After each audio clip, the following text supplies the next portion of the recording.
The man next to me is Jonathan Marks. He's a broadcasting insider and he works in Africa. So, a lot of stuff to ask some questions. Mr. Marks, would you like to tell us something about your daily business?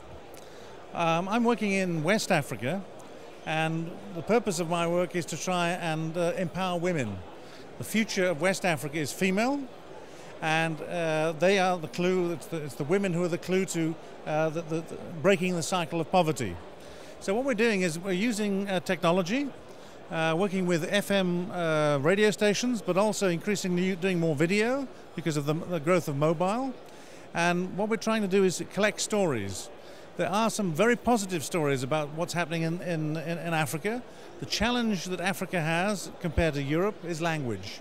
There are 2,000 languages in Africa, and there is no business model for traditional television outside the cities. However, the new technologies, and YouTube is one of them, make it possible to share these stories in different languages at a much lower cost.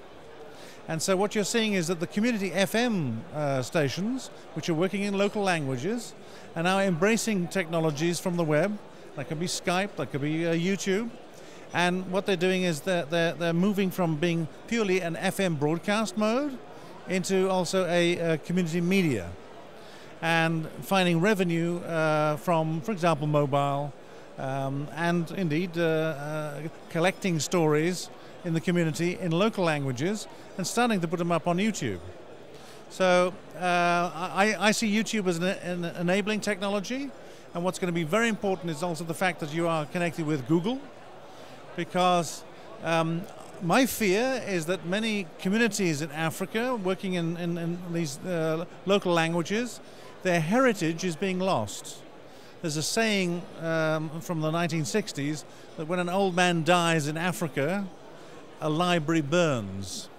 I would say today, whether an old man or an old woman dies in Africa, a lot of heritage is being lost because it's not being written down. And what I hope is going to happen is that YouTube and Google will be able to build business models to capture that heritage and make it findable. Because it's no good just capturing it, you have to tag it so that people can find it again. What we're doing is to try and find a way in which you can take the past and make it relevant to discussions that we're having today so that we can talk about the future. So what do you wish uploading platforms like YouTube or also the consumers, what do you wish them to do? If you want to punish somebody, the worst form of punishment in the world is to put somebody in solitary confinement. In other words, cut them off from the rest of the world.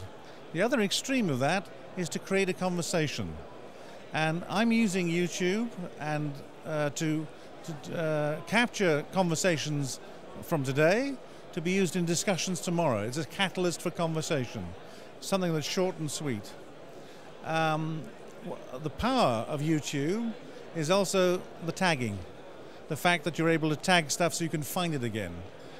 Thousands of conversations are happening right now, millions of conversations are happening right now, but they're not being stored and they're not being tagged, so you can never find them again. And I think it's a shame that there's a lot of wisdom in the world that through media like YouTube, if it's tagged, can be searched by an engine like Google, and that's very important that we don't suffer from a sort of national Alzheimer's, that we're forgetting the important stories of the past. Is there anything else you like to tell the community or you wish the community to do?